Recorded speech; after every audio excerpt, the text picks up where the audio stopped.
Good evening. Welcome to the new party. I'm Nora Christine. I'm about to give a really unpopular opinion, and I'm sure it's going to be especially unpopular amongst women. I'm Gray Mars. Break a record by being with 100 men in one day. And right after she was done, she recorded a documentary. I'm a vegan weed. Call yourself fresh and wear the same weak ass turtleneck on every show. Goddamn. Then we got goddamn the Sudanese Sambo. Bruh, man. And I'm Enzo. Bringing up in my lives is they're like, oh well, he's violating the Constitution by having a meme coin and him making money off it in office and everything like that. I was like, if that was the case, like there would be lawsuits up the ass and impeachment in court. I'm skeptic. Like I always say, don't let anybody trample on your constitutional rights. I'm Mia. That's not a correct power dynamic in my mind. Typically, the people that are trying to be removed are not in control. That's why they're easily being removed.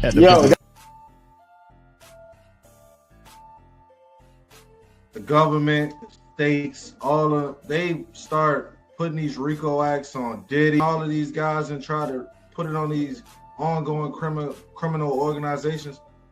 I ain't never seen the government put a RICO act on the KKK. Switch happened. Come on, man. You gotta acknowledge this. This is the problem that I have with elders like you, because you fail to acknowledge that this stuff has happened. If we sit there and be old school, we gonna miss the boat. You know, a lot of this kids 19 years old buying houses with Bitcoin, buying Maserati. Wow.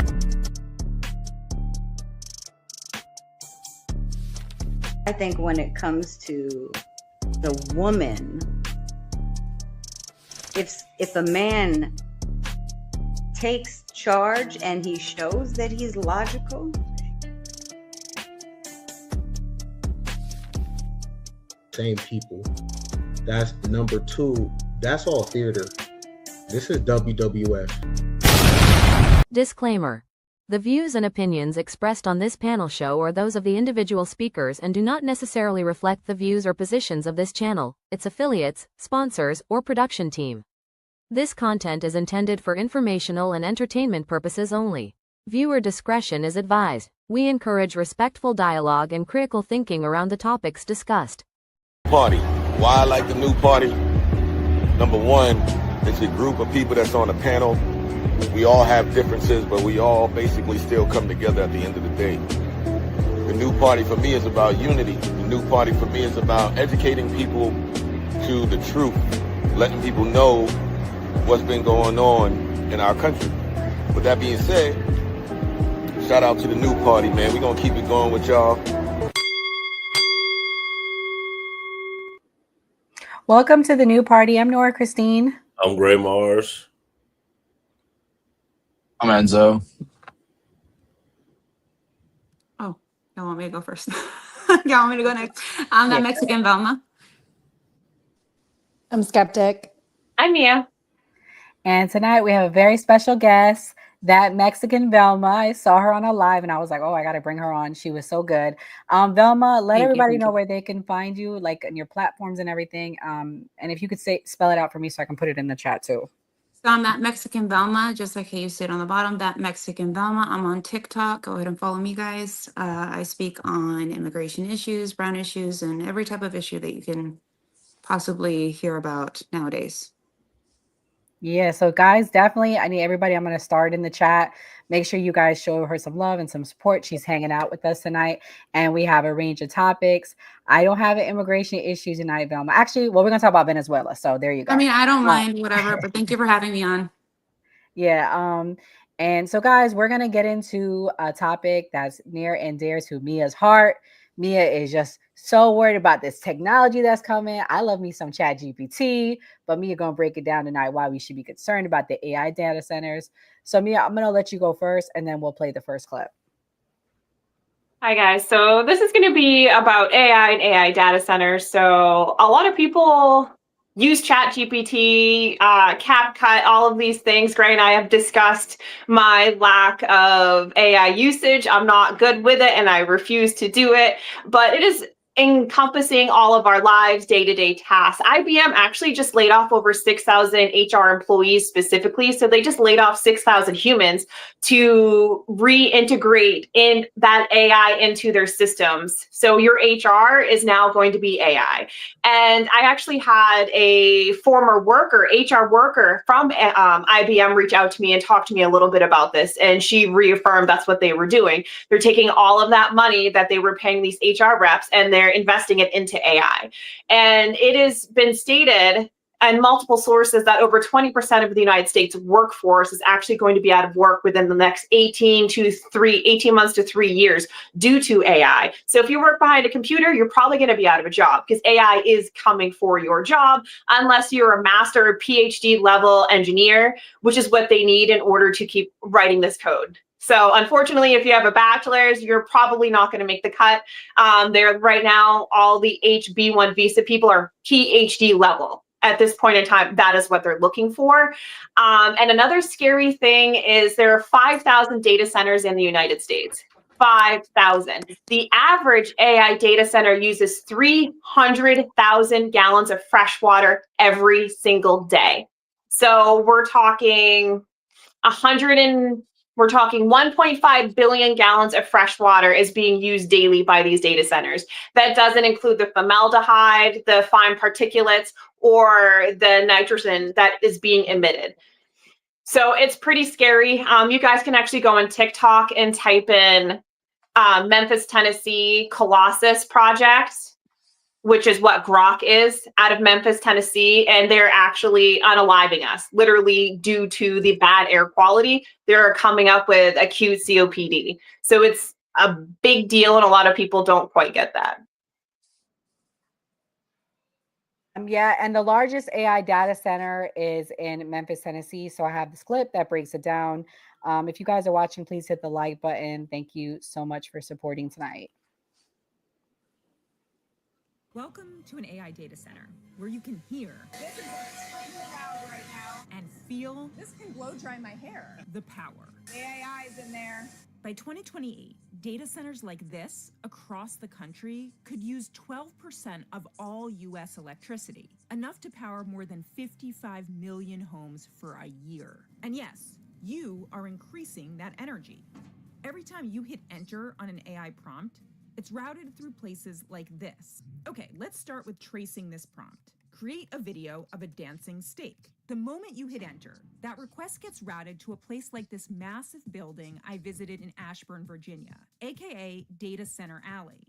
When your prompt arrives at the data center, it kicks off inference, the process where the model thinks and responds to your request. Rows of powerful GPUs generate your request, in this case, the dancing steak.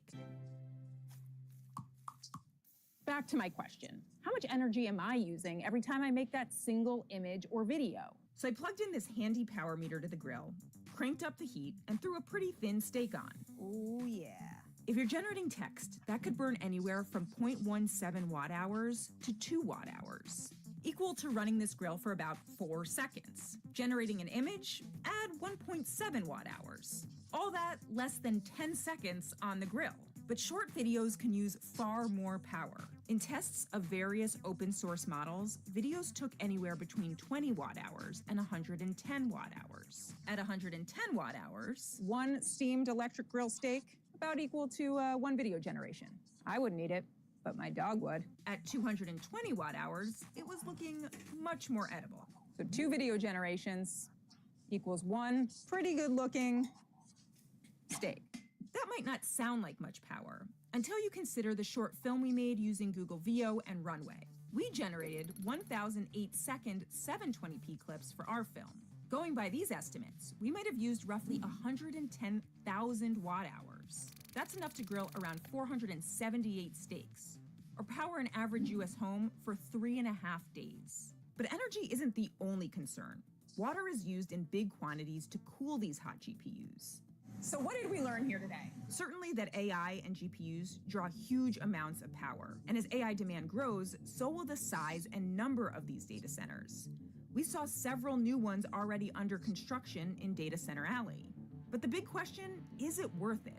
Is that one silly video worth the same energy it takes to make a meal or charge a laptop? But it's not all fun and viral videos. That big GPU cluster we saw, it belongs to Bristol Myers Squibb, and it's being used to discover new drugs. Welcome to an AI data center where you can hear. This is extremely loud right now.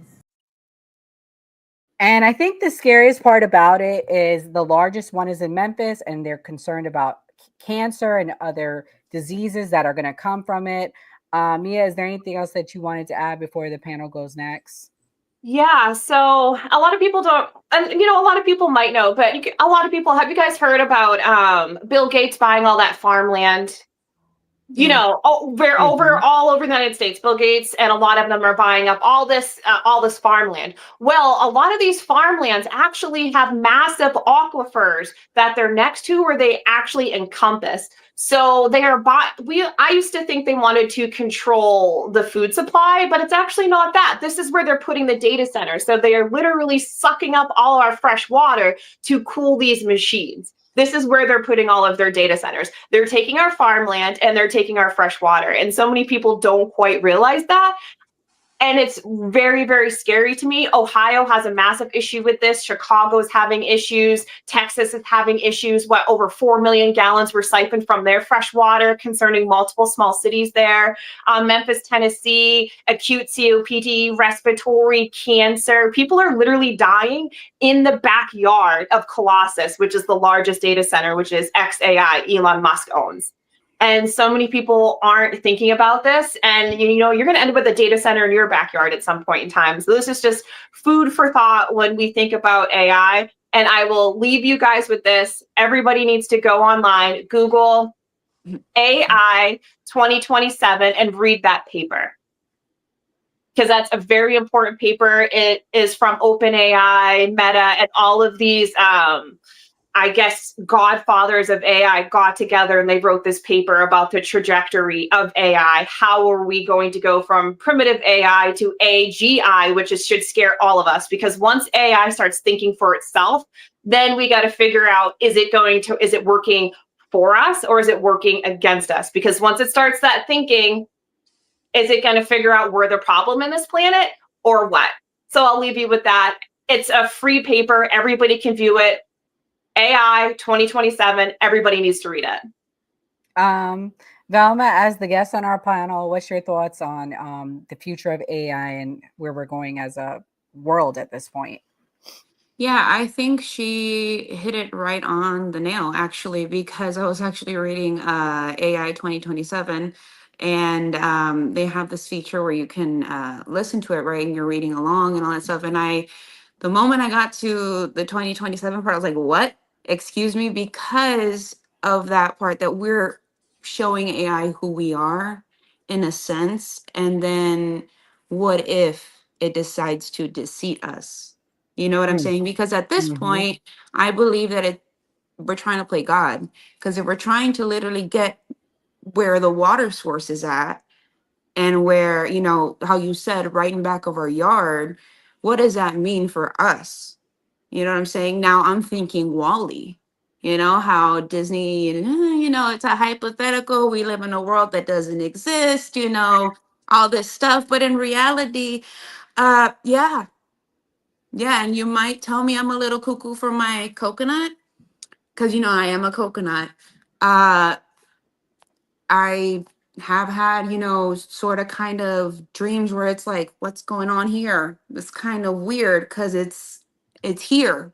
It's already here. So I'm 100% go read it by 2050? That's crazy. Yeah, it's crazy iRobot. Just saying. For real. Just saying. Gray, what's your thoughts? I would basically say that you're never going to stop technology. It's too many people invested in this. The richest man in the world is invested in this. And the big thing is that this is going to be a bubble if they don't get a return on their investment. So we're never going to be able to stop it. People want this to happen. I worked in IT, wrote code and stuff like that. And so from my experience, I just feel like this wasn't even a Fortune 500 company. Like, even if you told corporations to stop, small businesses are going to do it regardless. That's true. Enzo, are you worried about the future of AI? Absolutely, I am.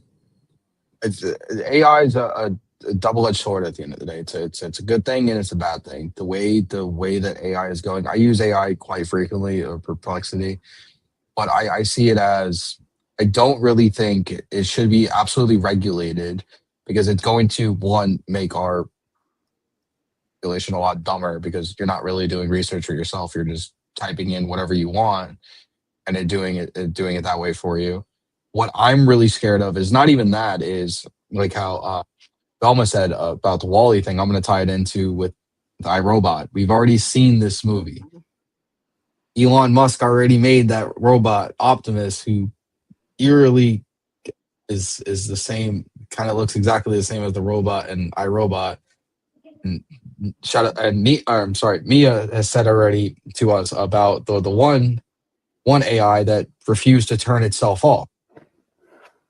So we're going to mix those two together. We're literally going to get the movie iRobot, and we've already seen how this has ended. Obviously, we should do exactly the opposite of that. Then again, like Grace said, richest man in the world, Elon Musk, is invested into this.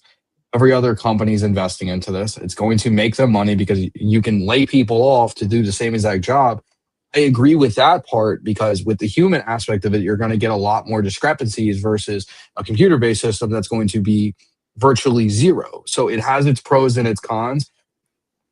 The cons, or the pros, might outweigh to somebody else, to a business owner, to the government, to everybody. But citizens like us, I see that the cons are even worse. Skeptic, do you think that you're going to be replaced by a robot? So yeah, I'm going to school for cybersecurity and information technology. So I don't think I'm also being taught a little bit of script or whatever, but AI is kind of like a different factor. Like, AI is a monster of its own. I think that the thing with data, with when they have these data centers, regulation is a big issue. We should have regulations like the Biden administration had, so that they don't do these things. But Trump has, when he first came in, he had this action plan to allow AI to be deregulated. And therefore, they're doing the things that they're doing now, which is causing pollution and hurting the environment and everyone around them. So like what Gray was saying, like when it comes to tech, we're not going to stop the innovation of tech, right? And we don't want to fall behind other countries that are going to use their technology, are going to allow their, people to take advantage of it and kind of become smarter. You can't say that we're not smarter because of technology, because our phones have made us smarter. Now that we have phones than when we didn't have phones, I can, fact check something in seconds when I used to have to go get a book, go to the library, find what I'm looking for. So technology definitely makes us smarter. I think that regulation is the thing that we should be talking about. The fact that this administration is not focusing on putting regulation on these companies is the issue. That's it. That's an interesting point to add about that, Skeptic. But speaking of regulation, we're going to go to the next topic of the night. Enzo brought this topic up to me, and we're going to be talking about something that came out this week about Destiny. So many people don't know who Destiny is, but once they see his face, they recognize him. And I don't think Ray wants us to do this story, but that's okay. Nevertheless, here is a clip of Destiny well, we're not on TikTok. Talking about the age of consent. Let me play the clip.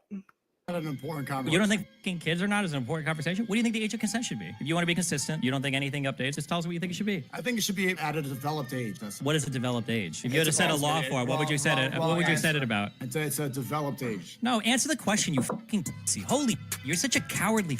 Stand up for what you believe in. If you actually are fucking Muslim, you're actually Islamic, then stand up for your fucking beliefs. Every other Muslim scholar online will do this. Do it. Stand tall on it. Don't act like a little here trying to grill fucking XQC on fucking modern meta ethics or whatever if you won't even answer basic questions about your worldview? What should the age of consent be? You see how you want to answer the question? You see how he's going to yap and not answer the question? I'm going to ask the same thing when you're done. Go ahead. What was the age? I just told you at a developed age. Sneeko thinks you should be able to 9-year-olds. That's what Sneeko thinks, and he won't answer that question honestly. Or he's going to have to give a different answer, in which case he's updated his morality, updated his views, and that's really uncomfortable for him. You don't have an answer to any of this, bro. Go back to that fucking corner in London where you're getting roasted by year 1 debaters on fucking Christianity. This is I don't know what the fuck you're doing in here. What do you?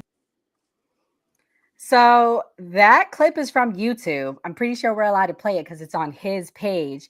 But nevertheless, Enzo, let everybody know what's come out about Destiny, what we found out. Destiny. Wonderful TikTok debater, wonderful YouTube debater that was crown jewel of the Unfuck America tour after Parker and Dean fell off. Which, I mean, this is nothing new, this case about Destiny.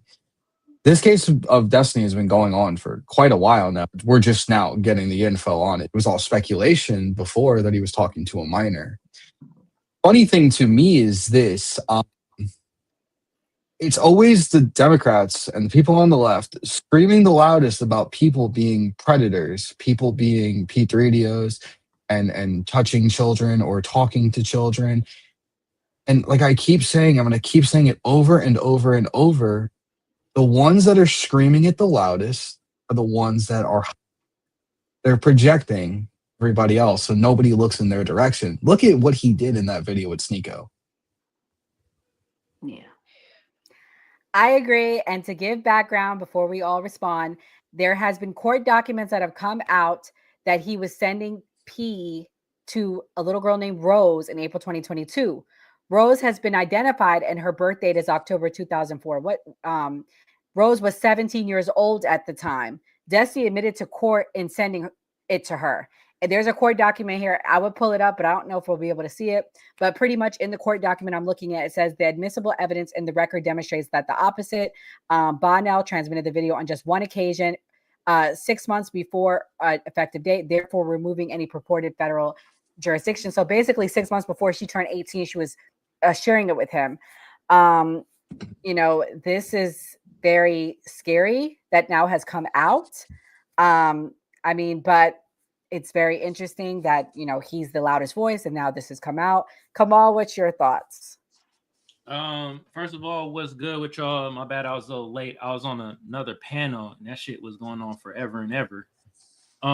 Second of all, shout out to the chat. I see y'all in there. You feel me? Third of all, I ain't never heard Destiny curse before. He called him a bitch and a pussy. I was like, God damn, Destiny. Good Lord. And now I'm like hearing this from Destiny sending penis pics to a minor. What the hell? Like, I ain't gonna lie, this kind of blowing my mind right now because they prop up Destiny to be this angelic goody two shoes debating on the godliest side ever, and he's sending penis pics to minors. Talking with Sneeko. Sneeko ain't about shit either with his anti-black ass. F that guy. But back on Destiny though. We've known that Sneeko was into the kids though. I mean, this is nothing new. Sneeko into the... Yeah, we'll get to that another night. I have to get facts on that. But yeah, there's rumors about him. I didn't know that shit. Y'all blowing my mind right now. I ain't gonna lie to you. It's something with all of these big streamers and these big YouTubers. Once they hit like a milestone, like 1 million subscribers or whatever, it's not even just like politics or whatever. It's everybody. Like within gaming, like I talk about this with my sister all the time. I'm like, what's with all of these streamers? Every time they get big, they're like, I've already become big. What do I do now? Touch a child. That's exactly what happens with all of them. It's weird. Well, here's the thing. I'm sorry. No, go ahead, Valma. Well, let's just think about the, people that don't exist, the elitists. Whenever they get so much money, what happens? They get bored and then they end up doing some grotesque things and then we get adrenochrome. But that's another story for another day. Gray, do you remember when we talked about academics, that story that we did on him? And the little boy. I mean, this is up the alley of it. So what's your response to the allegations against Destiny as he's one of the largest voices on the left? Well, I only know who Destiny is from you and Kaizen. I do see that he's getting a lot of traction. I saw him on CNN. I don't think it necessarily affects the left. I feel like influencers have their own platform, and if you're not a politician, they're not going to like directly connect you to that. I think they're more like celebrities. So for me, this is affecting him and affecting his money. And as far as like these allegations, when these people get big, yeah, if you got skeletons in your closet, once you get big, it's gonna come back to haunt you, whether you did it last week or whether you did it 10 years ago. I have a question. How yeah, old go is ahead. Destiny? He's like around my 34. age. Yeah, he's like 34, 35. Yeah, and He's also young. wait, before Skeptic and Mia respond, I have one more clip. It's very short of something he said. I just want to play it real quick. Molest a child doesn't make you a pedophile. That's not. Yes, it does. Yes, it. If you just because you molest a child doesn't make you a pedophile. That's not. Yes, it does. Did you hear what he said? No. Yes. Just because you molest a No. child doesn't make you a No. PDF. Yes, it does. Yes, it does. Yes, it does. What kind of can't make this what up. world is he? Well, then again, it's Destiny. What world is he living in? Looney left. Velma, before they go, you said you saw him at Yeah, I saw him at America Fest. Fest, I was yeah. actually eating in the they had this like restaurant right in front, and they couldn't get in because their tickets. Charlie Kirk said no, and this is the thing, it's a private event. Charlie Kirk can say no if he wants to you because it's a private event. Now, if it was public, then I'd say, okay, it's for the public, right? But he denied it. Why? Because he knew, there was going to be some issues. So what did they do? They decided to get a fake name tag, whatever the hell they got to do to get in. And they got in. They were kicking No. conservatives out. He got in. He debated Dr. No, he debated Julio. Myron Gaines. But he also debated Myron Gaines because we saw him. Okay, so we went with my group. We ended up going to this little Unfuck America tour thing with I think they had like this cardboard. Saw him inside Yep. Velma, he was debating Myron. When he debated Julio at Unf America. Oh, okay. Yeah. Well, that's the thing. That's where we went to because we ended up going to like some event that they had, and they had like this cardboard thing going on, and they need deodorant. The left needs deodorant. Are they stinking? I mean, look, it was hot. It had rained.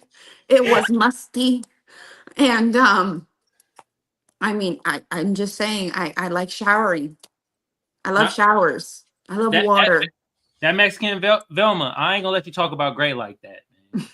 He don't be stinking.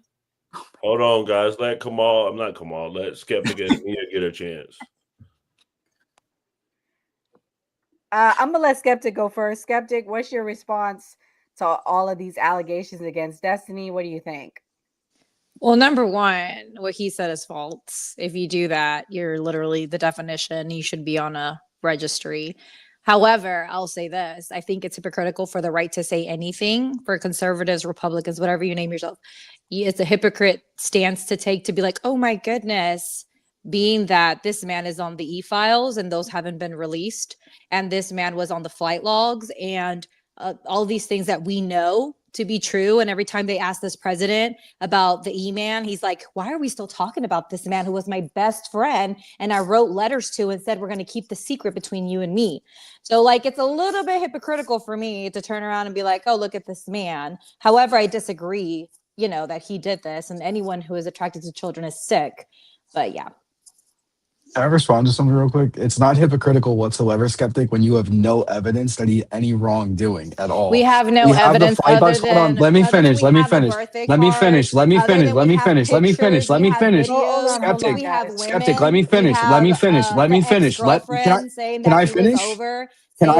We have how Can I many finish? We have 20-something women saying that this man has groped them. So I'm gonna crush you right now on this whole topic. When I was 13, this man came at me. This man was held civilly liable for raping a woman. Right. There's no evidence. You're right. There's no evidence. that this man. So there's listen, no here's the evidence. timeline. Right. Here's the timeline, right? So 86 they meet, right? They became friends. 92, he went to Marla Maples' wedding with Donald Trump. 93 to 97, he flew on Epstein's plane 6 times from PBI to Washington, D.C., as well as New York. 98, Epstein buys that plane. That card you want to talk about doesn't imply anything whatsoever. We don't even know if it's real or not. First off, 2004, he barred Jeffrey Epstein from Mar-a-Lago for stealing Virginia Robertson Guthrie, one of the most notorious victims of Jeffrey Epstein. And in her deposition for the Ghislaine Maxwell case, as well as the Epstein case, implicated Donald Trump has no wrongdoing, never went to the island, but she's named Kevin Spacey, Chris Tucker, Bill Gates, Prince Andrew, and nothing ever happened to them, right? So that is false, actually. Actually, you just literally lied. You literally, no, because you're going to go on. You monologue for a very long time. I don't care. No, you monologue for a very long time. You actually just lied. No, you just lied. You literally, no, because you're lying in our face. Actually, Donald Trump was named on those files that were released after Giselle Maxwell. Yes, he was. Really? So tell me where, because I have the files. I have the files. Also, the fact that not only is it that him and Epstein were best friends, but it's the fact that he has groped other women, that he's been civilly liable for raping women, and he has no respect. That proves nothing with the Epstein case. Let me finish. That proves nothing with children. No, I ain't gonna let you. Skeptic. No. I ain't gonna let you finish. I ain't letting you finish because you don't let nobody else fucking finish. I'll say this. You hypocritical on everything. Skeptic, enough. Let Mia have a turn, please.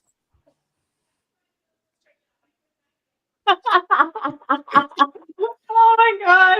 I'm used to it. I got people screaming on my live all the time. All right.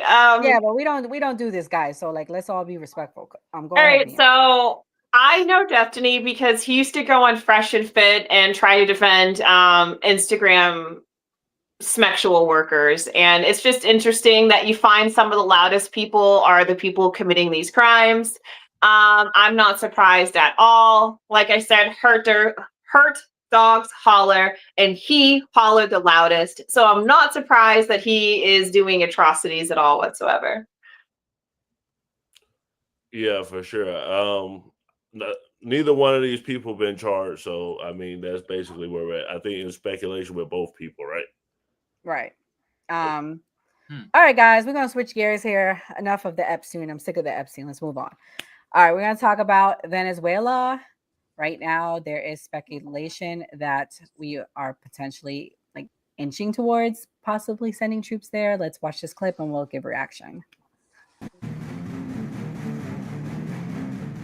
The Caribbean is heating up. The United States has dispatched 3 Aegis-class guided missile destroyers, USS Gravely, USS Jason Dunham, and USS Sampson, straight toward Venezuelan waters. Washington says it's about counter-narcotics, but critics see a show of force aimed squarely at Nicolas Maduro.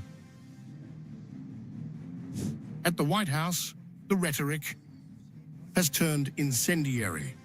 Press Secretary Caroline Leavitt declared that President Trump will unleash every element of American power to crush cartels, and went further, branding Maduro's government not just illegitimate, but a narco-terror cartel.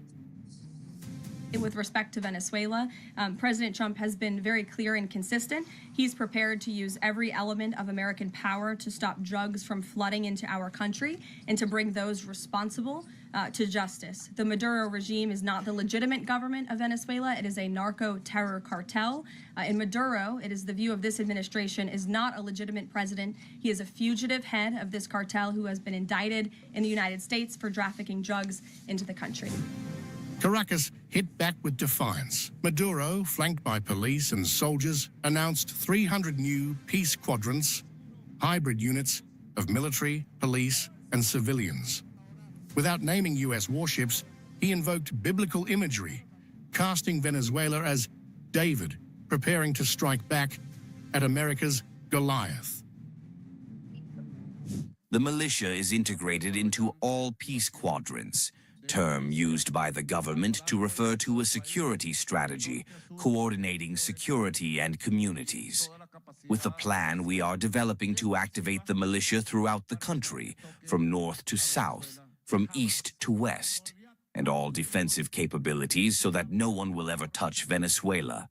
Central to Maduro's response is the militia, a legacy of Hugo Chavez. He vowed millions of volunteers could be mobilized at a moment's notice, framing it as a patriotic shield to ensure that, in his words, no one will ever touch Venezuela.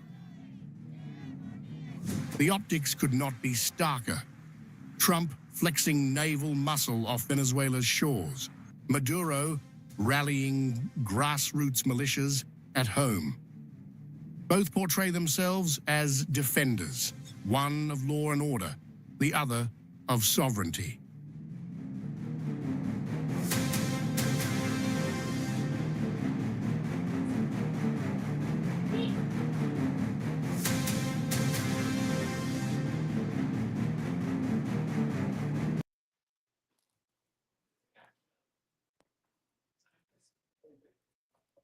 All right, Velma, this is your specialty topic. Probably you and Skeptic know the most. So John asked me, John is our mod. He said, what is the panel's thoughts on the U.S. entering Venezuela and Mexico to attack the cartel? Since Velma is here and she's Mexican, I'm curious on her thoughts.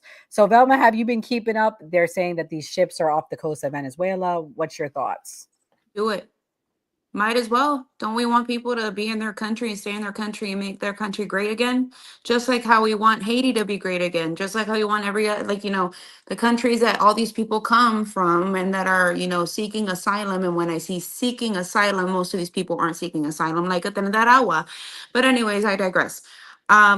With Mexico, yes, we do have a lot of cartel issues, and for our our president, not my president, but Sheinbaum. Sheinbaum got to you know, bend the knee, because it doesn't look good for her, and people in Mexico are waking up to the fact that they're literally about to be under a dictatorship by the cartel. It's been long overdue.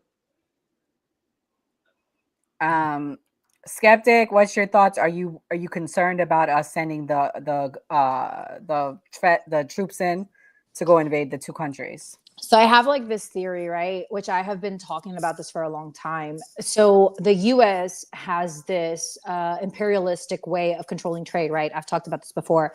So Latin America has a lot of countries that produce a lot of natural resources, oil, and a lot of other you know, products. So the U.S. has always had this ability to bully Latin American countries to do whatever they want them to do. But here recently, with the rise of BRICS, we have seen that Latin American countries have gained, you know, independence. And one of the things that they're arguing is sovereignty. Like, you can't come into my country. If you come into my country, that's an act of war. And so Mexico was the first one to be told you're going to be bombed because of cartels by Trump. And the Mexican government said, we are not asking you for help. We're not saying that we need help. You have no right as a country to come in and invade us. It would be an invasion. We are a sovereign country. We're asking for respect, and we will control our country in the way that we need to. When we look at Mexico's economy, the growth of Mexican economy has gone up exponentially. It has gone up because of their ally and their trade that they have developed with China. Not only has Mexico done this, but Venezuela has also done this. So Latin America, Brazil, you have other countries that are starting to cut ties. They don't need the U.S. as much. And therefore, the U.S. is losing their soft power. The reason why we've given rights to Venezuelans to come to America is because we had control. America's not being nice. They don't just give you something because they want to be nice to you. They do things because it gives them a type of power over your government. They have always kind of interjected themselves with Nicaragua whenever they had the uprise of like the, what was it, like Democrats or whatever in their own country that were like Republicans and Democrats. America backed up the political party that was going to benefit America. So like, it is a foreign type of fight that's being done.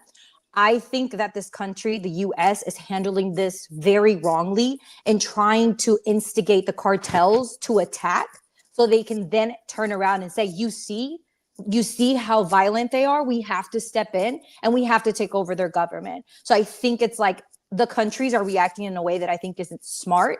And I think they have allies in a way that America doesn't. America has isolated themselves because of Trump. And these Latin American countries are talking with their allies about what if we get invaded. Venezuela is against the government that they have now. I'm not saying they're not corrupt, but when they saw that America was trying to show their teeth, is how they called it, enseñando los dientes. I heard the whole speech from Maduro. the guy, Maduro. Mhm. And here's the thing, the Venezuelan people were trying to stand up against them because I know that the cartels are involved in politics. Like, that's not even an argument, right? But the way that America's handling the situation, I think is not wise. And I think it's bringing Venezuelans together to come out. I want to say that it was like 4.5 million retired military men came out in case that America actually, set foot in Venezuela. So I think it's a very ignorant way of trying to handle it. I mean, okay, so he had this illegal election, and I know it was illegal because I have family that live in Venezuela, and they've actually left Venezuela because of how rough it's getting. Mia, I know you keep up a lot with things that go on around the world. What's your thoughts on us going to Venezuela, and did you keep up with the most recent election there? I didn't keep up with the most recent election. I concede that there are a lot of countries in South America and all over the world that are very corrupt. I mean, a lot of people in this country think our elections are corrupt. I mean, we have no room to talk at this point in time. I mean, everybody's election's corrupt. My biggest thing is I operate from an America First narrative. America First and what's best for us. What's best for us is to not stretch ourselves so thin when we have so much internal shit going on. We literally have children starving here, but somehow we're going to send 4,000 Marines to Venezuela. It just doesn't feel America First. To be honest, it feels... Oh, there we go. Always cut me off, Greg. Always cut me off. It was me. I'm sorry. I was trying to feels- hit my stupid. I hit the wrong button. It feels, you guys remember weapons of mass destruction after 9/11? It feels just like 9/11. They told us a lie. They said, oh, this is going on. This is going on. We need to go there. We need to save those people. Conveniently, there was all that oil out in the Middle East. Conveniently, Venezuela sits on 3 of the largest oil reserves on the planet. Conveniently, we need to go save them from their convenient dictatorship. Conveniently, we need to go and show a force. It's all convenient at this point in time. We need to stop propagating angry men. We have 3 generations of angry men in the Middle East. We're never going to have peace there. The last thing we need to do is go into South America and propagate more angry sons and daughters who are going to have children to hate us.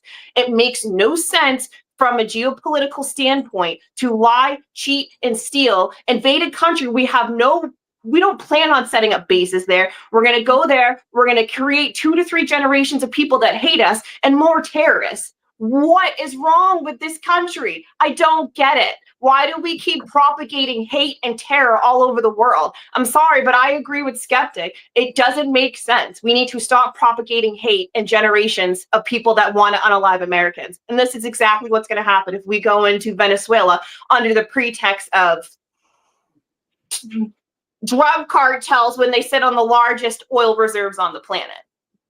All right. So for someone that actually does keep up with geopolitics, the problem is their countries are corrupt. The drugs are funneling through, and the only way to stop it is by stopping the cartels. Enzo, what's your thoughts? So this is a problem that we created at the end of the day. Yeah. Back in the 70s and 80s, I mean, we propped up these cartels in South America and helped them out through the most notorious one that we all know of was under Reagan, the Contra scandal. Mm-hmm. And then he started the war on drugs, which at this point you can just look back on and the drugs won. So with what Trump is doing with invading or threatening to invade Mexico as well as Venezuela to take out the cartels, I'm going to sit here and say, good, invade them. And anybody who stands against you stands with the cartels. Therefore, which the Alien Enemies Act, which they signed into law, or they signed, and the Supreme Court held up, anybody designated under the Alien Enemies Act is a T group sympathizer or a T group member at the end of the day. So if the Mexican and the Venezuelan government wants to back them up, then therefore you're designated as a T group. So let's actually have the war on drugs. Let's actually cut out the bullshit and say, oh, we're actually stopping the flow into the country. No, let's actually do it. Let's fight the people that are bringing it into our country. And yes, the whole argument is 90% of the drugs that come into America is brought over by American citizens. Yeah, but who's giving it to the American citizens? I don't want to talk about that. It's the cartels at the end. Who's the ones manufacturing these drugs? It's the cartels.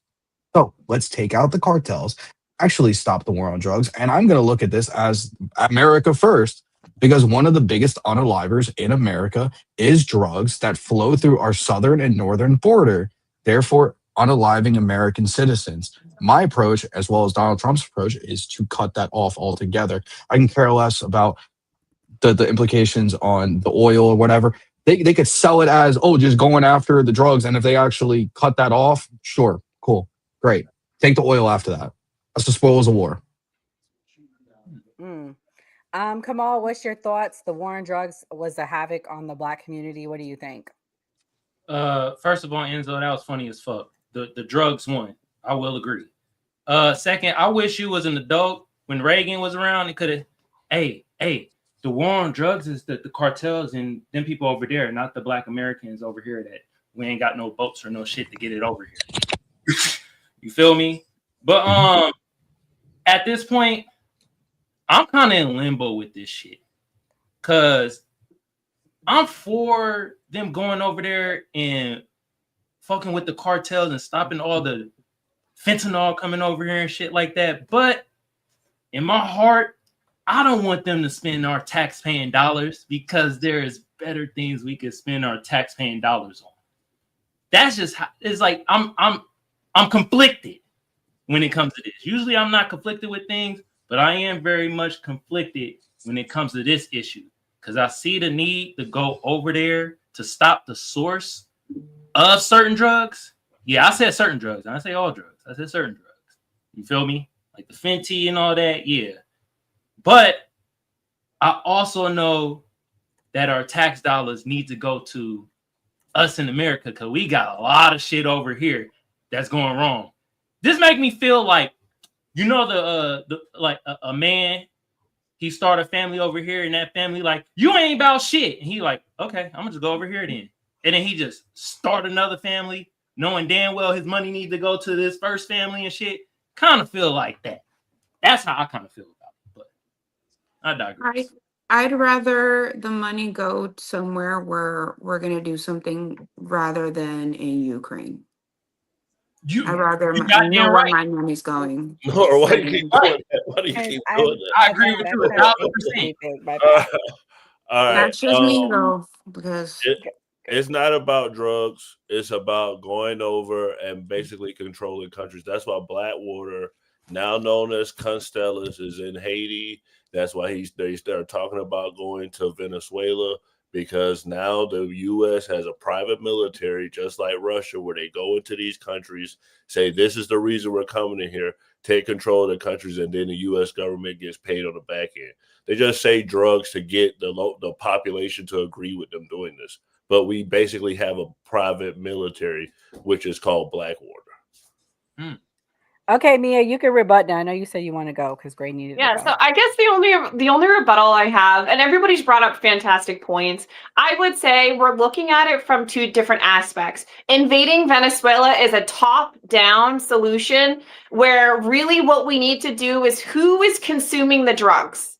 People. So it stands to reason that if we spend money on mental health treatment centers, getting people elevated and meeting their basic needs, they would no longer consume. I could be around a variety of drugs and not take anything because I'm not an addict. So it seems to reason that it makes more sense to bottom up. If we take care of the Americans, we make sure their needs are met. They are naturally not going to purchase the drugs. You know why? Because they're not consuming them, because they're clean, they're working, they have water, they have a roof, their children are set. They won't consume. So drugs will naturally stop coming over. So it doesn't make sense to destabilize normal people that are trying to survive at top down when we could fix Americans and go bottom up.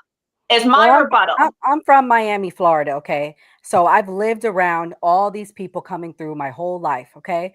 And I've lived around the amount of drugs that come through Miami. And let me tell you, you can send an addict to rehab, and if they don't want to change, they're not going to change. But what stops an addict is by limiting their intake, by limiting the drugs coming through, by stopping the crime, by cutting out the gangs. We are never going to clean up America until we help our neighbors. And everybody likes to say, oh, y'all don't want to help the people coming through, but we can't continue to be a refugee center and if we don't help our neighboring countries. I applaud President Trump for going after barbecue in Haiti. I applaud President Trump for going after Maduro and the fake illegal elections he did there, because those people, they don't want to be here, most of them. They want to be in their home country, and he's trying to clean up their home country.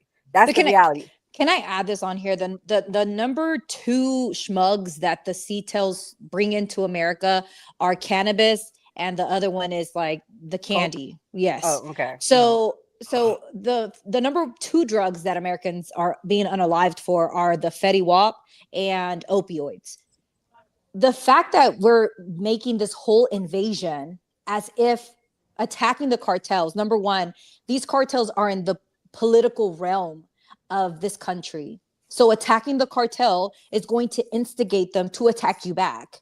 And now it gives you an excuse to come in and take over what? They have all of these resources, which is what the US wants. Like the fact that we sit here and say that the only reason why we're doing this is because of the American people is, again, I'm going to use this word, hypocritical, because we defunded those people. We defunded the people that need Medicaid and Medicare so that they can't go and get help, being in these facilities to rehabilitate themselves. So it's interesting that you say like, oh, we care about the people, but why don't you care about the people that are in the US? But you want to go out into these countries and you're not going to take over the CTELs. They're in the political realm of things. The majority of the schmugs that come to America come through what is it called? Like legal ports. They're coming in through the legal ports. You're not going to overtake the government of Venezuela.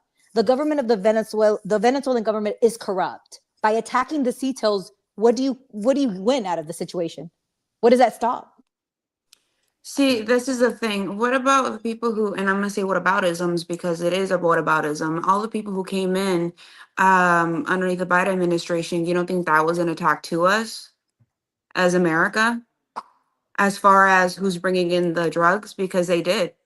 Many of the illegals were caught with drugs. Who are the number 1 people that bring illegal drugs to America? Is it undocumented immigrants or is it U.S. citizens? Could be both. No, actually, by FBI No, what do you mean? What do you mean? We have U.S. citizens here who have connections to them. You do know that, right? Okay, so we do have that because there's 2 different sides. Okay, so let me respond real quick.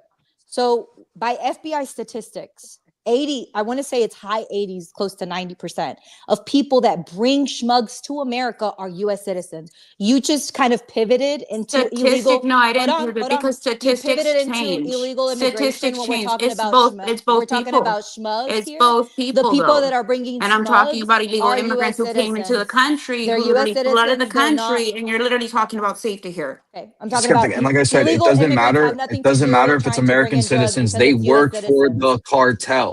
The cartels are the governments in these countries. Again, okay, can I respond? They are the governments in these countries. We should not be, I'm sorry, there should be no friendly play with the cartels because they're an illegitimate government. Like everyone says, they want to come to this country because it's safer and everything like that. Let's make their country safer so they can go home. So they don't have to do you know how many people have died because of political violence in Mexico? Just so Shane Monk could get into presidency. Do you know how many people? Because how you stated that the cartels are in the political realm. Yes, they are. They will unalive. I'm on TikTok. Oh my gosh. I'm so sorry. They will, get rid of people who they want to get rid of just so they could be able to be in power.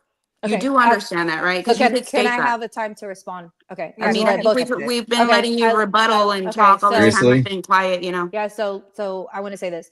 Number one, you brought up the illegal immigrants, which is why I was saying the statistics, because it was pivoting off of the schmug issue that we're having. Okay. But I'm So telling when you the we talk truth, about, so let me answer and then I'll let you talk.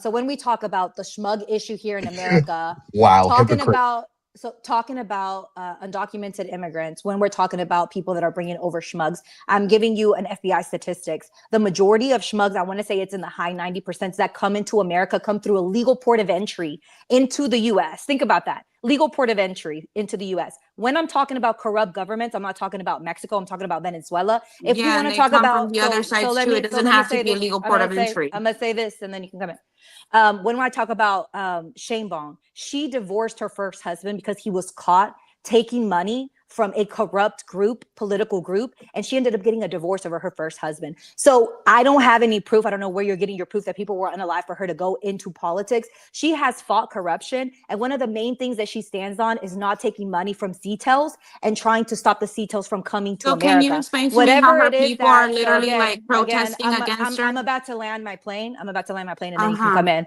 So so can I talk or land your plane?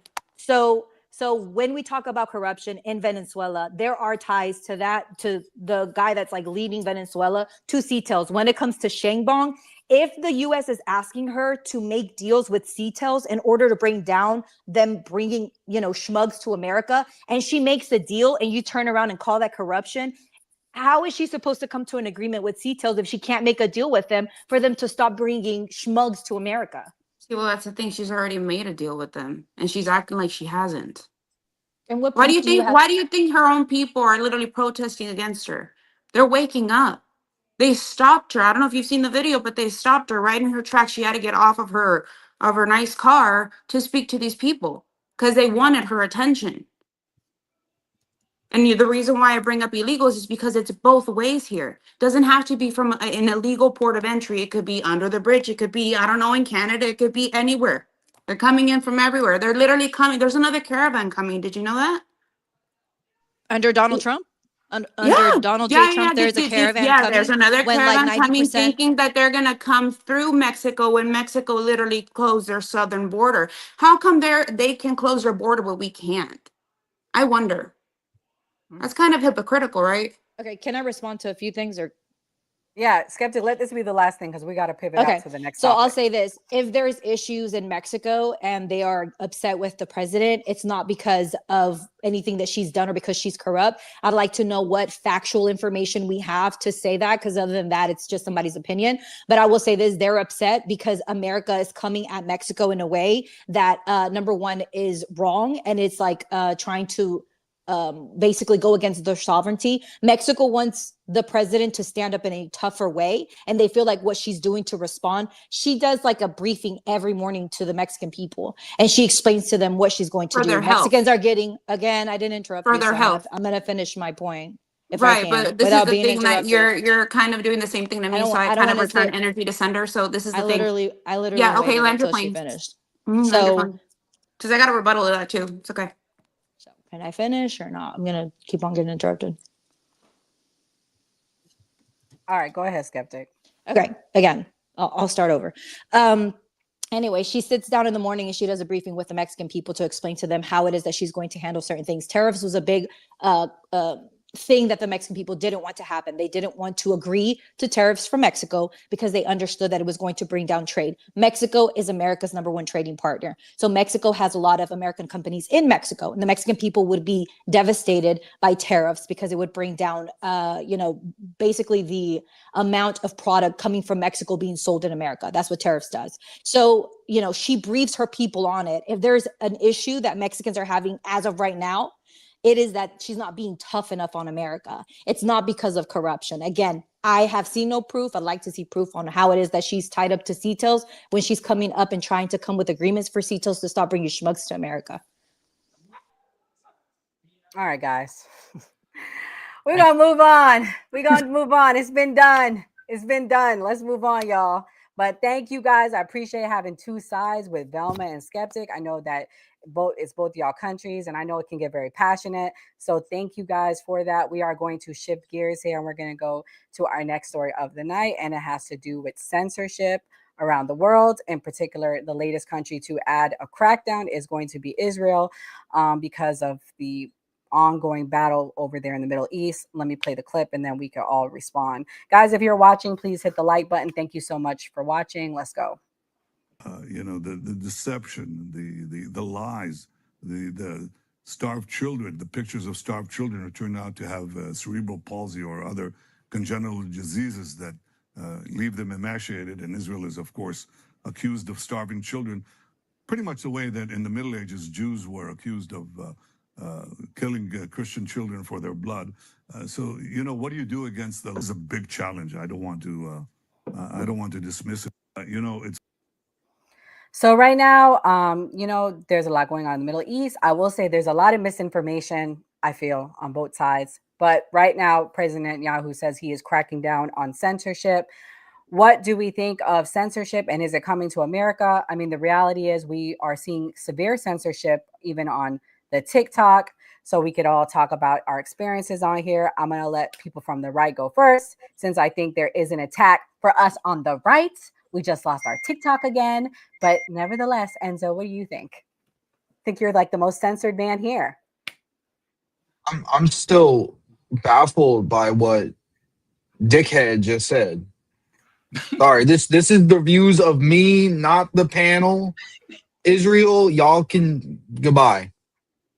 Did he really just say that they didn't kill Christians at all when it's well documented that they slaughtered 30 million of them? You want to talk about censorship? Okay, cool. Rewrite history then, BB. When it comes down to censorship, there is no free speech in America if the Democrats don't agree with your message. And I'm probably one of the most censored people on this panel because of what I do on TikTok. Sorry to say it. You guys on the left can't handle facts at the end of the day. You want to come up with your alternative facts and say, oh, no, that's not true. That's not true. This data, that data. No, but the data literally speaks for itself. The facts speak for itself. I've proven wrong plenty of people on the left, and I have the sources to back all my claims up. So TikTok doesn't like that. TikTok doesn't like that, and a lot of other social media companies don't like that either. Most notoriously, the Biden administration, you want to talk about censorship and dictatorship. Let's talk about the Biden administration colluding with social media companies in 2020 to censor any narratives that were not conducive to their narrative. And there's a 573-page report that came out from the House Oversight Committee on what happened with C-19, as well as Mark Zuckerberg's personal letter that he sent out speaking about the Biden administration and him speaking in front of Congress too. So censorship is absolutely terrible. We're supposed to have free speech in America. If you don't agree with what people say, it's censored now. And I don't agree with it. What's going on in the world with Israel trying to censor anybody for anything just because they don't want the real narrative to get out there when we're all smart enough, and this is probably the only thing we're all going to agree on with what I'm saying, what's really going on in Israel. Mia, what's your thoughts on the censorship? Do you think that this is going to come to America best, being on how this is our #1 partner in the Middle East? Yeah, so censorship should be, in my opinion, censorship should be illegal.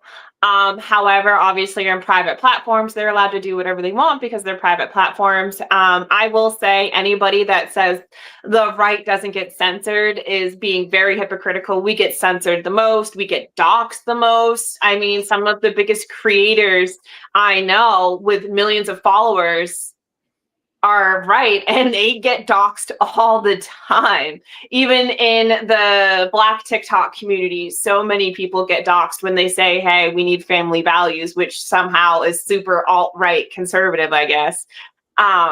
Censorship should be illegal, and honestly, Israel is cracking down because they know they're in the wrong, because other countries are coming out and recognizing Palestine as their own entity, and they're catching a lot of heat. However, a little random factoid, in 1929, the radio waves and the music release changed frequencies. And you know who the small hat people got to write the letter to the conference in 1929? Joseph Goebbels from Germany. The Israeli people got to write to him and said, hey, I need you to go talk at this music conference because we need the music frequencies to go from healing waves to what we have now. So in 1929, they changed the radio waves and the frequency. Anybody that's a music producer that's taken music history can tell you this. So in 1929, they got Joseph Goebbels to speak in front of all of these people to change the music waves. And then what do you know? We roll into World War II. So it's just interesting that Israel happens to be everywhere that bad stuff happens. And I'll land with that. Oh, Lord, how do we follow up with that? I'm going to let Kamal go next. Kamal, what's your thoughts on the censorship? I ain't gonna lie, today's episode real spicy. God dang. But is it any spicier than the one you were on? Exactly. Yo, Kamal, can we talk about I'm looking that Kamal represented the conservatives. Kamal is not a conservative. I can't believe they had you there. You were a conservative on that panel. Did you know that? Look, conservative now. I may lean a little bit more conservative, but I am apolitical. I know. I'm noticing that. God damn. And look, this is a second time today. I'm about to agree with Enzo. Man, am I turning to MAGA man? What the hell is going on? Bro. Come to the dark side. I've already converted. All right, listen, I already converted one liberal. I got one liberal onto MAGA now. Shout out to Sen. Oh my goodness. But I will say, because being on the new party, I've been learning more about this issue. And bruh is talking out his ass. We see videos of children being starved out. That's why I'm like, damn, bro, out here telling a bold-faced fucking lie to us with a straight-ass face. I'm like, damn. But why should I be surprised? Shit, today we talked about Destiny showing penis pics and all time. Like, hey, I'm just not surprised no more at anything at this point. Oh, no. I'm just not surprised. Good Lord.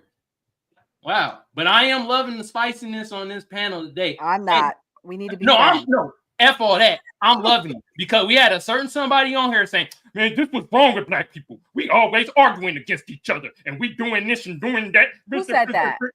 Who you? The Kundanese. Now, he literally said, all we do is black people, we argue. And right now, I'm seeing. It's not blacks arguing right now. Hey. I'm just saying. I'm gonna let somebody else speak, but I'm just sitting here taking notes. Yo, side note, Kamal was on a panel with liberal whites tonight, and they all admitted that they like singing using the N-word. Did they not? Kamal, they all said they don't see it's wrong to use the N-word. I just want to point to everybody watching how evil some of these liberals are. I'm sorry, it's facts. They're the most racist ones, but we'll go back. What'd you say? What was your response? I would have been like, Kamal was mad. You could see his face. I was listening a lot because a lot of the white liberals on there and it was like one black conservative on there that was kind of but I was like, one of them was like, just say it with nobody around. I'm like, oh Lord. And she listened to Eminem. She was like, I know she be saying. She's like, I do it when I'm by myself. I don't see what's wrong. Anyways, there was no censorship on that panel. Gray, what's your thoughts? What do you think about the censorship? Is it coming to a TikTok, YouTube, Instagram near you? Well, of course, because it just happened today on the TikTok. And I think if more left-wing people ran a TikTok like that, they might see what happens to people on the right. But the issue with the people on the right is that their side, it may not be a small content creator like someone that's just reacted to Nick Fuentes or reacted to Alex Jones. Those people shouldn't have to go through all that stuff. But people with these big platforms that just spread massive information, I understand why that happens. But yes, I do feel like it's unfair to just a smaller content creator, someone just trying to get monetized, trying to get by, compared to someone with a large platform. Yeah. Before I let the ladies respond, I'm going to play this really quick. Megyn Kelly and MTG were on, and we'll react to it. Ties into this topic. Pretty much Megyn Kelly brings up a good point that she feels like it's a lot of propaganda coming out of Palestine, and we do need to present both sides. So I'm going to play this clip real quick. I know you have nothing against Israel. Oh, gosh, no. Never mind Jews. Yeah. That's all a lie. But right. and I see the beatdowns coming, like you're not allowed, like you have to stay right on this lily pad. Yes. And you cannot jump to another neighboring lily pad because it could take you all the way down the river away. That's so right. I'm very interested in this dynamic. Yeah. Well, I find it fascinating that you're getting asked more and more and more. I've been asked more and more and more. Well, you're a person of very big influence. You've got a big voice. You've got a large audience. They also take a lot of influencers. They invite tons of influencers. Many of whom have invited me. Like, we're all going together, and will you come? Like, they seem to be coming at me from a number of ways, which only really kind of raises my hackles. Like, I'm not going. I'm going to stay right here. I can cover this conflict from here, and I don't wish to be wooed by any side. I actually don't wish to be persuaded. Have you been invited by any other foreign country? No. Okay, that's the part, right? So we have tons of lobbyists foreign countries lobbyists that come to Washington, D.C. Pretty much every country has some sort of representative. They have an ambassador they send to Washington. It's naturally in their interest. We can understand that. They also are required to register under FARA. It's a law. They have to register as a foreign agent, a foreign lobbyist. That is required. It's extremely important. Here's the difference with AIPAC. AIPAC is not registered under FARA, under this law that requires anyone coming to lobby a member of Congress or a senator or department of the government and the federal government on behalf of another country. So AIPAC argues, but we're Americans. Yes, they are Americans, but they are coming to Congress and to the federal government asking on behalf of the country of Israel. And I fully agree with you, Megan. We are not against Israel. We are all for their right to defend themselves, just as we are for any Jewish person on campus. Just as I think we could talk about young white males in high school that are constantly getting beat up. Yeah. Guess what? They should have a right to defend themselves too, and people should stand up for them as well. We think anybody that is a victim should be able to defend themselves. However, Israel is the only country I know of that has some sort of incredible influence and control over nearly every single one of my colleagues. And it is, I don't know how to explain it. I mean, I believe it, just given the amount of reach out I've had in this position. And I don't vote on anything. And if I had taken money, I could. So pretty much that clip right there, people are turning on Megyn Kelly. They said she's now part of the woke right. However, I apologize, I didn't get the part, but pretty much she was saying that in her opinion, she's been like reporting on Israel for the Israel-Palestine issues for many years.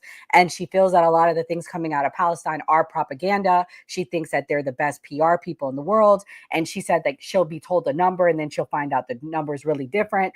Velma, how I actually saw you was on the Opinionated Girls Live. And I do respect, even though we don't agree necessarily eye to eye on the whole issue, I do respect her because I feel like she's fighting for her people. And I get that. And it is very sad and disgusting what happened on October 7th. So I'll leave with that.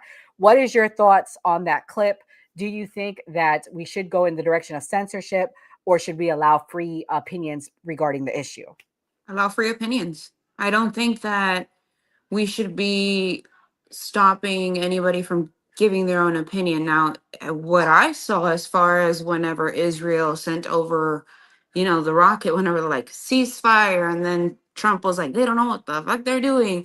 I have to go back biblically, because the Israelite people were never an obedient people, ever. You got them going through the wilderness and they're like, oh my God, and you got Moses praying for them. You know what I mean? Like, hey, yo, dude, like, Lord, please help them. And then you got them doing all this over again. And it's a cycle and it's a cycle and it's a cycle. So in reality, yes, Israel is showing their hand, but Israel has enough power to defend themselves. Why should we keep funding something when people are in love with the government? They're not in love with their faith. You can go to Jerusalem and you can see all these things. You can see where Jesus walked, and oh my goodness, this is where Jesus walked. Yeah, that's great. But do you really have to physically see it when the kingdom of heaven should be in you already? And that's where you have the difference of, okay, yes, I understand these are God's people, but at the same time, and have to see the reality of it. There's good and bad. There's good Jews and there's bad Jews. Oof. Velma, I'm surprised to hear you say this. That's your homie. He was on her live. Well, this is the thing. She be Me and going her, hard, and I respect her. I do respect her. we And get I do along, all respect that her. stuff. And she went over there, and we talked all that stuff, and she knows a lot, Yeah, a she lot does. of things. And yeah, it's very sad what happened. I'm not for Hamas, but I No. believe that they can defend themselves if they got that Krav Maga stuff going on. Yeah. Damn. All right, Velma. I wasn't expecting this. I'm like, oh man, should I do this topic? Like, I don't know how she See, gonna feel. and this is the thing. I've gotten asked, because I wear a Jewish star with my cross, right? Mhm. And most people are like, well, why do you do that? Well, because here's the thing, Jesus was a Jew. Don't forget that Jesus still is a Jew. That doesn't mean that the people are not bad. True. Because Jesus was perfect. So that's why I wear it. And on top of that, people like controversy, all that stuff, people just get it. So yeah. All right, Skeptic. Should we be having the censorship? What are your thoughts? Well, I think we're already having the censorship. Like, if we're honest, we've already seen students be deported because they spoke against Israel and said what's going on in Palestine is wrong, what's going on in Gaza. So I think the most important thing to understand is that we have an agreement with Israel where we're giving them billions of dollars, like 3-point-something billions of dollars a year. Like, it's crazy the amount of money that we put into this country. And it's almost like they feel entitled, like America has to do this. I also think that the same argument that's made for like racism, it doesn't get applied when it comes to Israel for whatever the reason. Like, they say, oh, why don't we just forget about what happened here in America with Jim Crow? Well, we cannot forget what happened in the H cause. Like, we have to continuously talk about that. We have to continuously fund billions of dollars, but we can't pay reparations. Like, it's just kind of like a crazy double standard. And I think that the fact that we're even talking about freedom of speech, like that's even a question that we're giving them, this is crazy. Like, we don't hold the same standard that we do for another community for whatever the reason. I fully agree with you. I think we found a topic we all agree on, guys. Like, whoa, let's go for the unity on the panel. All right, guys, it's gonna be the last fiery topic of the night. I'm gonna let Gray Mars and Kamal go first. Our FBAs on the panel, but nevertheless, are we erasing slavery? This is probably gonna be the spiciest one yet. I'm gonna start by playing this very first clip regarding the topic of the night. Okay, here we go. And we want people to talk about it, including our museums. Why is he equating talking about slavery with woke? Well, look, I think, let me just start this conversation by saying that my personal view is slavery was a reprehensible institution. I agree with your words that it was our original sin. We also fought a war to eradicate it and to get over it as a country. And that was a necessary thing that happened, and a lot of people died, and we did eradicate it, and that's a good thing.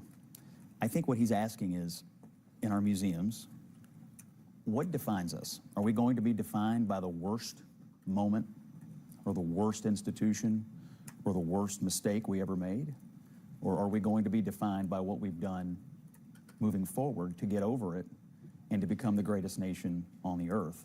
My belief is that he wants to look at these museums, not because he wants to do away with the idea that slavery occurred, but that he wants to ask a very simple question. Are we going to present ourselves as being exceptional or not?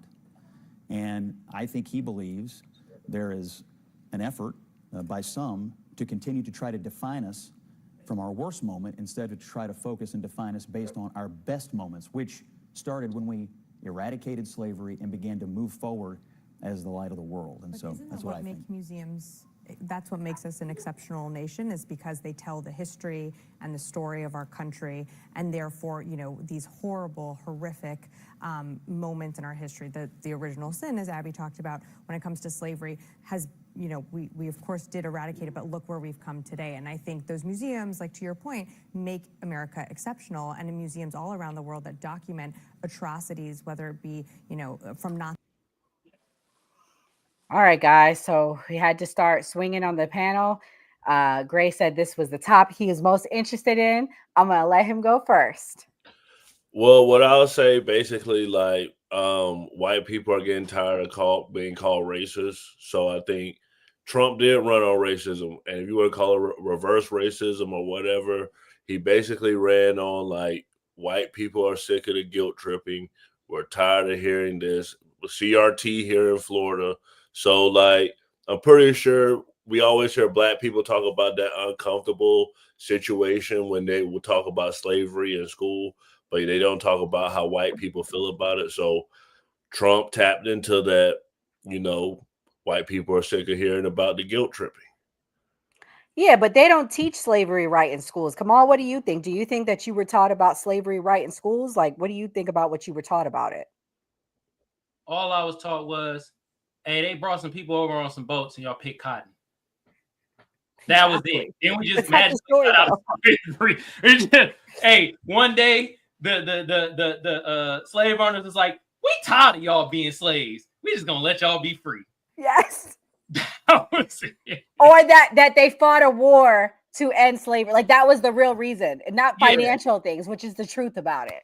Yeah, that was it. You feel me? This is my thing, right? First of all, how about we teach the slave revolts when we were whooping their ass? How about that? I like to see more stories like that. You think every slave was just sitting there like, oh, we love just being slaves. Oh, we're just gonna take. No, some of us like, man, fuck this. We're gonna whoop his ass. And if we die, we at least dying as a man or a woman, like Harriet Tubman. That's my thing. It's like, yeah, okay, the Smithsonian, they want to stop the slave. Okay, let's scratch that, redo, and let's have some more black empowerment. You feel what I'm saying? Because I'm tired of learning about slavery where we getting our ass whooped and all types of shit, and then all of a sudden, the honky-nears, because that's what they were. Not all white folks is honkies, but they was some damn honkies. And they was the one day they saying, oh, we just got tired of the free labor and y'all picking cotton and blah, blah, blah, blah, blah. No, let's be real. Y'all seeing we was whooping ass. And it was like, God damn.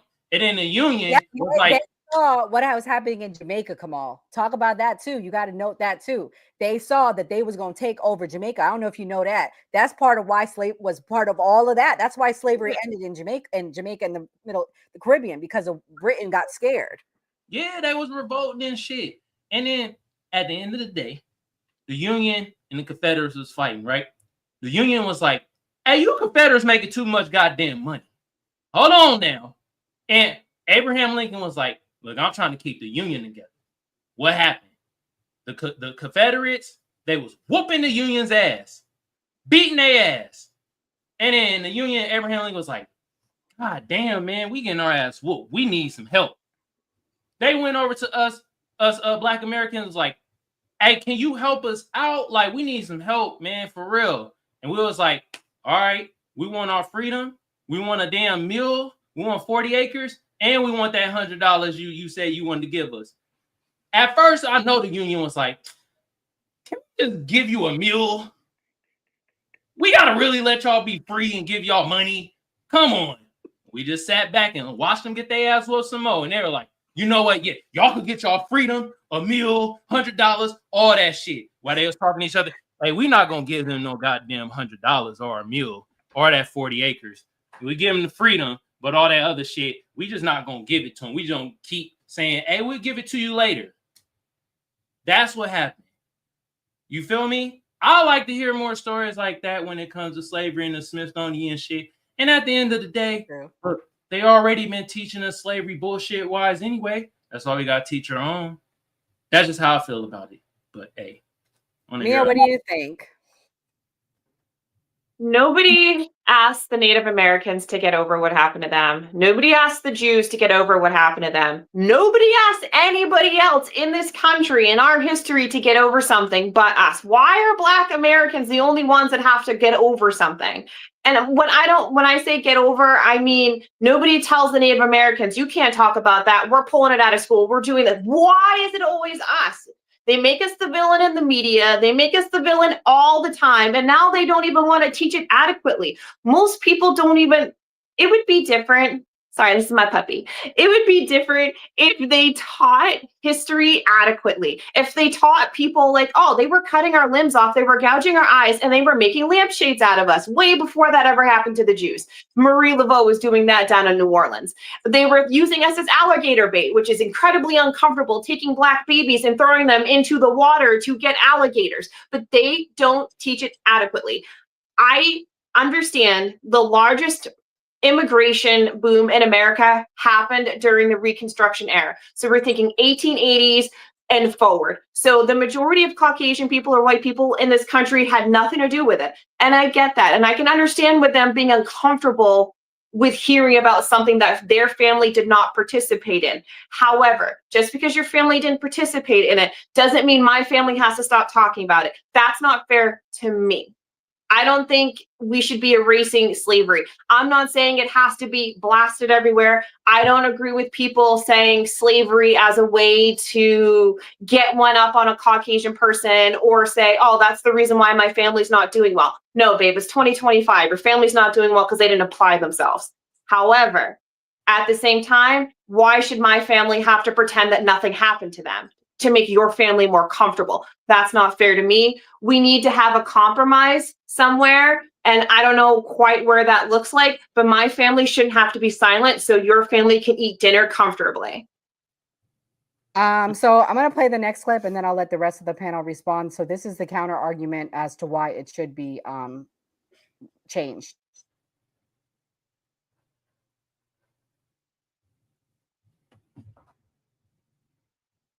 Which is very solemn, and I think we all understand that, and we are all looking for the common ground here. And so what I'm about to say, I don't mean in any way to negate that tone, but starting around 2011, 2012, sociologists started to notice a shift in white liberal opinion polling to where white progressives became more extreme in their views on race than Black and Hispanic Americans. And they called this, the sociologists did, called it the Great Awakening. And when they postulated, where did this come from? Why did white progressives suddenly start obsessing over race in a way that was actually far to the left of where Hispanic and Black Americans were on this issue? They found that the media had shifted radically how it talked about these issues. So for example, in 2010, the words white supremacy were mentioned 75 times in the Washington Post and the New York Times. But the media is different from museums. In 2020, the words white supremacy were mentioned 700 times in the Washington Post and the New York Times and 2,400 times in NPR. The word racism, 4,000 times in 2020. The words white and racial privilege from 2013 to 2019 grew by 1,500% in the New York Times and the Washington Post. And the word slavery itself exponentially skyrocketed as a percentage of words. I'm offering this only to suggest. I understand. I'm just wondering that. What do you think is the problem with talking about slavery, white supremacy, racism, et cetera? So the point I'm trying to make here is that liberals will say, well, this is a reflection of reality. But of course it isn't. This is a reflection of a newfound obsession that was driven by the media, and that doesn't reflect either the moral evil of these things or the historical accuracy. I do want to dive into what you mean by that, because you say that you don't think it's a reflection of reality. Based on what? Well, based on the idea that those things don't exist, that white supremacy doesn't exist, racism doesn't exist, that we shouldn't be talking about it anymore? Based on the idea, obviously all these things I think are evil, but there's not more slavery now to the tune of but I think part of the problem. 1,500%. All right. So Enzo, as the Italian, I don't know, white, almost white person on the panel. The resident white man on the panel for this. Spicy white. Spicy white. European. What are your thoughts on her points? I mean, she brings up good things. I mean, the point is, I do think President Trump just wants it to be a more positive perspective. And I can see that. But at the same time, can we erase history? What do you think? No. From somebody who loves every aspect of the United States, from the inception until we are now, we shouldn't be erasing history whatsoever. We should be teaching history the correct way. because it's either we glorify one side or we demonize the other side. We never get in that middle and say, when it comes down to anything that's happened in American history, we don't look at it in an aspect of this is what happened, the bad, this is what happened, the good, and this is the middle ground that came out of this. We recognize the bad, we recognize the good, but this is how we got here today. And when it comes down to the Smithsonian, I can speak about when I went to DC and I went to the Smithsonian for the Holocaust and everything like that. I don't agree with how it's portrayed because it just shows American excellence in a time where the United States really didn't have that much to do with it. They pretty much, what I seen there was America stopped the Nazis, America stopped the Holocaust and everything like that. When you actually read the history about it, it's completely the opposite. The Americans barely had any hand in it. It was more the Russians. So they need to fix it all together with how they're teaching things. Schools absolutely do not teach the Civil War, slavery, and everything like that. And I don't care about people saying white guilt, white guilt, white guilt. At the end of the day,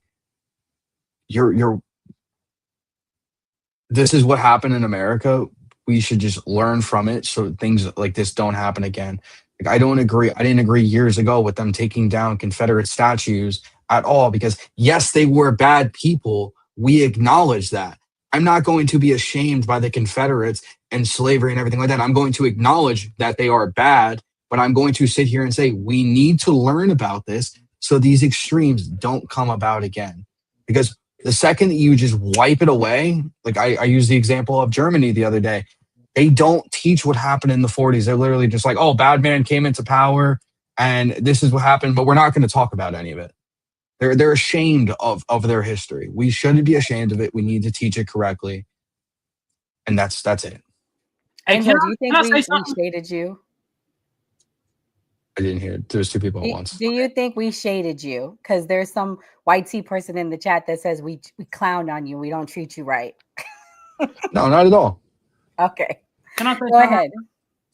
It always surprises me when Enzo start talking about race, somebody in the chat starts saying, we're racist. Y'all biased. It never fails. Every time Enzo starts talking about race and he's talking about it logically, people in the chat just start saying bullshit. They just be in the chat, y'all a racist panel. Y'all are biased. Oh, he don't know what he talking about. I'm like, I don't know what it is. It's only when Enzo start talking about race. That shit is confusing as fuck to me. That means we're doing something right, Kamal. Correct. That means we're doing something right. That shit is crazy. And then I will have to say one last thing. I haven't had a chance to clown somebody in the chat. So now Zeno Gears X, you will be the lucky person. Said loser with the Cash App. The only loser is you letting your pet turtle give you a rim job. Now, anybody else could go talk. And there we go. Velma, what's your thoughts on that clip? Do you believe that the woke left has taken over the conversation? Do you think that should be even a part of, changing the museum? Or do you think that Trump may have found something about the museum that he didn't like, and now he's basically cracking down on the way they handle things? Teach history the way it is, not the way that, they want to paint everybody such a victim mentality. If it bleeds, then it leads. So if you continue to have, for example, the BLM, what's happening right now with the Hispanic community, it's the same thing, the same tactic. So honestly, talk about it, but at the same time, don't see yourself as a victim or part of, like, you're a victim. Because Maya said, we live in 2025. Yes. But at the same time, you have to see that you've overcame where you're the victor. You're not the victim. That's all I have to say. Skeptic, what's your thoughts? I'm just gonna say the chat's going crazy right now. Well, were you there that night with? Yeah. Remember that night with Castle when they're like reporting, mass reporting. Don't walk. Be careful when you walk to your car. The chat, y'all are going crazy right now. Y'all got me rolling over here. I can't even pay attention. What was I gonna say? Somebody once said on a live, they were like, whoever has the power gets to manipulate history. So history has been manipulated. American history has already been manipulated. Someone was saying, we don't know about Nat Turner, who was he revolted and was unaliving YT people. So like we don't hear about that. Gabriel Prosser, we don't hear about these the people that were actually fighting. And again, we winning. They would go into the woods and they would come out and they were like terrorizing the YT Southerners. So like history has already been whitewashed. We haven't heard about how they were making furniture out of people, how they were unaliving children. Like we don't hear these things. So what you see in these museums is the nice version of the history that happened. So it's crazy to me to hear them say, oh, we need to change it again, because I'm from the South and I heard the stories. And here's the thing. If you're from the South, and for all those people in the chat saying like, oh, it's been 200 years. Come on now. We have to be honest. We have to understand that Jim Crow happened. Segregation was still implemented in the South. When you have the great compromise between the Union, the Northerners, who again, were not here to do anything good for anyone who wasn't YT, but they were here trying to, make it fair for them because the South was making so much money because they had free labor. So when you have the great compromise after the Civil War, you see the Union go back up north, and then Jim Crow is implemented until the 1960s. So like, don't be disingenuous by saying like, oh, how does this still affect you? It does still affect the Black community because you had this terrorizing of the Black community until the 1960s. So like, get for real. But I think like going back and trying to change the history of it, why isn't he talking about the H Museum that we have in America? Why doesn't he want to go in there and change some of those facts? You don't see him even worried about that. It's like he only wants to change these historical facts and take things out because they make America look bad. That's not even the real history of it. Like we could really talk about the truth and America would look terrible. And it's not just America. It's Southern YT people. It was the YT people in the South that had to be a strategy for them to vote correctly, for them to hear dog whistles, for them to actually want to put a politician in office. Like it's always been the same people that are the issue. And the fact that we want to sit there and act like we have to save their feelings because this is hurting their feelings, they're still among us. These racist people are still among us. The ones that carry their Confederate flags in the South. I'm from the South. I saw this. And they're like, oh, this is my heritage. Your heritage as a traitor to America? Like, what are we talking about here? So I think it's sickening to me to even see it. Also knowing that the actual history of it hasn't even been told. Like, that's the crazy part. All right, guys, this was a great show. Thank you, Skeptic. That's very good way to close it out. We're going to start with our closing thoughts. I'm going to let our guest Velma go first. Velma, thank you so much for coming. Let us know where to find you and your closing thoughts. Are you muted? I'm over here talking by myself. Anyways, thank you for having me. Yeah, I'm on TikTok. You guys can come on my live whenever you want, and it was great. I really liked it. It was great. I would love to see you and Skeptic just get to debate. That was a really It was fun. Really, really fun. She's a really good debater. Oh yeah, Skeptic is the bomb.com. I gotta give Skeptic her flowers, even though I don't agree with her all the time. Skeptic, when we first found Skeptic, she was at 2,000-3,000. Now she got like 20,000 people. She's like, see, but really that's good up. to find somebody else with a different perspective, because a lot of people are like, I just only want to be one-minded, and they can't be always like that. And Skeptic, she's a good sport. Sometimes she's the only liberal or person on the left. Skeptic, I'm gonna let you go next. Don't trample on the constitutional rights, all of that. Yes, don't let anyone trample on your constitutional rights. I'm gonna go on TikTok here in a little bit. I haven't been doing a lot of lives because I'm super busy, but I'm gonna jump on Castle's live. So if anybody wants to join over, I'll be live for a little bit and just kind of talking over a lot of the same topics. I want to say we're talking about the history that's trying to be erased. So it'll be an interesting thing to kind of go and listen in on. And yeah, it's been a good really good discussion. I appreciate everyone on the panel. Yeah, I don't really get my feelings hurt or anything. I just I'm lively like that. I'm always like this. Appreciate you guys. Thank you guys for being a good sport, ladies. Mia, what's your closing thoughts, love? My closing thoughts is this has been a really, really, really good episode. If you guys aren't following the New Party, you need to follow New Party. You need to subscribe. Also, you need to follow me at It's Mia Not Maya. I'm on TikTok primarily. I am on YouTube, and I am on X. And before I finish, I think everybody should get this book, A People's History of the United States by Howard Zinn. This literally tells the true history of the United States, all aspects of it. And I think everybody should have this and really should read this, because this tells you exactly what happened in the United States, even mentions the various revolts as well, because a lot of people don't understand back in the history, white people, black people, natives actually revolted against the ruling class. And a lot of people don't quite understand that. So definitely get this book and follow us. And shout out to Mia. She's been getting reposted and retweeted by our buddy Anton Daniels, so shout out to her. Enzo, what's your closing thoughts? Oops. Okay. So, like I always say, this was a good episode. We talked about a lot. This is a longer form episode. I like when it goes this long and we actually all get to get all of our thoughts out. Most importantly, we spoke about when it comes down to the censorship, there shouldn't be any censorship on the left and right. I call hypocrisy on that all the time, because the left, they don't, or no, I'm sorry, not hypocrisy on that. The left, I've seen these lives where people just straight up spew misinformation all the time. I've gone into these lives multiple times and debated these people, and I have the facts literally to bring everything up right up my fingertips on my computers. I have the sources and everything like that.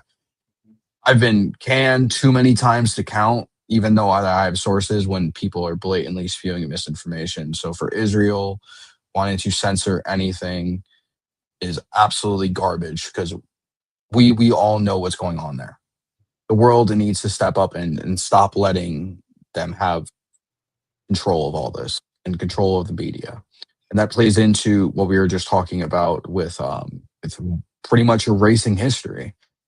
Skeptic, you made a good point that I agree with. Why are they not doing it at the Holocaust Museum? That's one of the biggest ones in my eyes. We shouldn't be just being American. America's great. America's never did anything wrong. We should look at our past, like I said before, and teach it the correct way.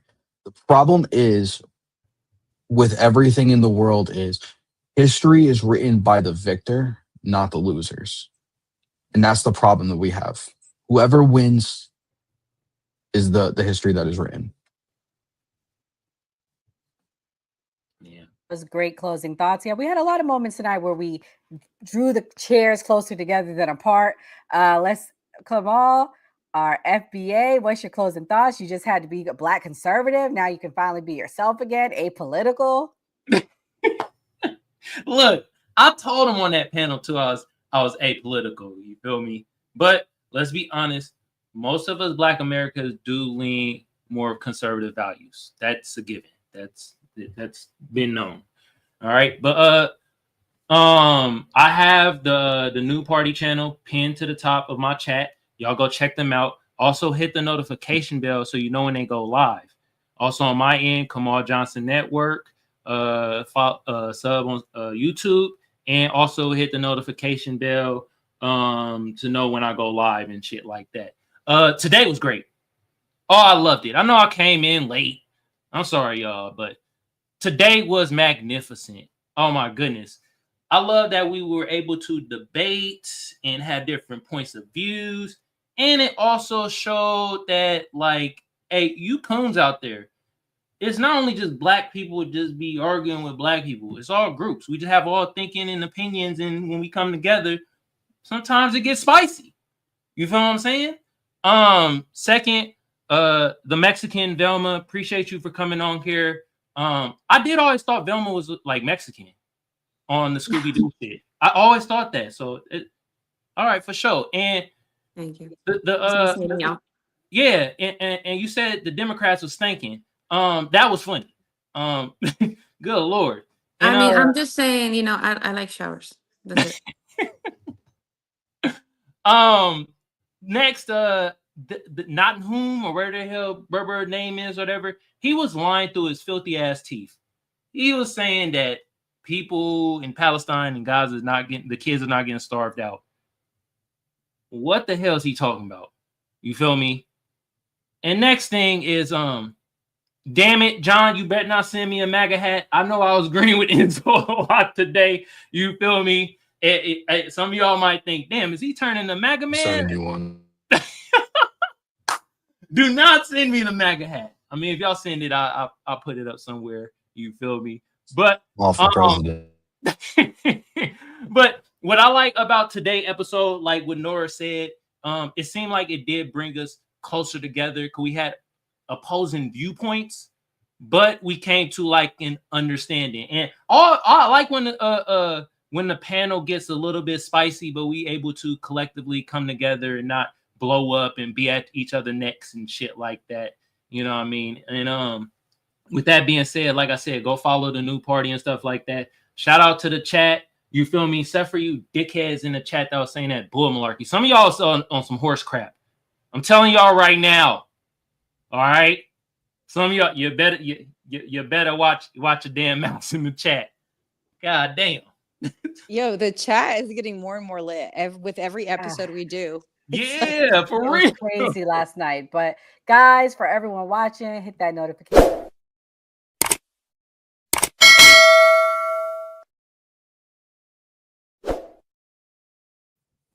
All right, co-founder boss, go ahead. Take it away. I don't know. It won't let me click you. Hold on. I did before, now it won't let him. I know. I know. I do it myself. Y'all don't know, but Nora complains a lot. So like, I hear everybody saying that we want it longer. If y'all want it longer, we can definitely do it longer. And I'm definitely not trying to rough too much. So, but it was definitely a good episode. It's always good when people can get along. So thank you, Velma, for coming. We do this every Monday through Thursday at 8 p.m. Eastern. Like we always say on New Party, always vote. Hell yeah. Hey, we got to clear this up, though, man. Gray and Skeptic, y'all take showers, right? I smell good, let me tell you. She looks like she smells good. Great. I work with good. kids. I literally work with kids. And when they like come where I'm at, they're always like, it smells so good in here. I'm like, yeah. No, it was just certain people that I was like, wow. Okay. See, come on, the We're left. just playing with you, Mom. We don't have No, to but I'm do for real. like I'm like, guys, there's the one. left. And Skeptic, you may agree, we don't have to do petty insults. You know, we just. Oh my God. Oh Lord, Gray. Oh, Lord, please stop it. That's right, Greg. That's right. Yeah, that's right. Yeah, right. Oh Yes. Lord. So today was a good show. I mopped the floor earlier on our live, me and Gray. Shout out to everybody watching Monday through Thursday. We will be doing lunch with the new parties again at 12 noon. I'm off the floor. You know, we get stuff done. But nevertheless, shout out to the team. Thank you so much for that Mexican Velma for coming. God puts great people in your path. I met two great Mexicans, Velma and Skeptic. I'm just kidding. It's all love. But nevertheless, we have more in common than we have different, guys. And that's what the point of the new party is. So shout out to the team. Thank you guys for another great show. Enzo, Mia, Kamal, Gray, Skeptic. Shout out to y'all. Shout out to everybody that's not here from the Man Cave Show. We will be back Monday through Thursday, 8 p.m. Eastern Standard Time. That's how we get down in presenting by diverse viewpoints from across America. So hit that like button, hit that notification bell, and y'all have a good night and God bless.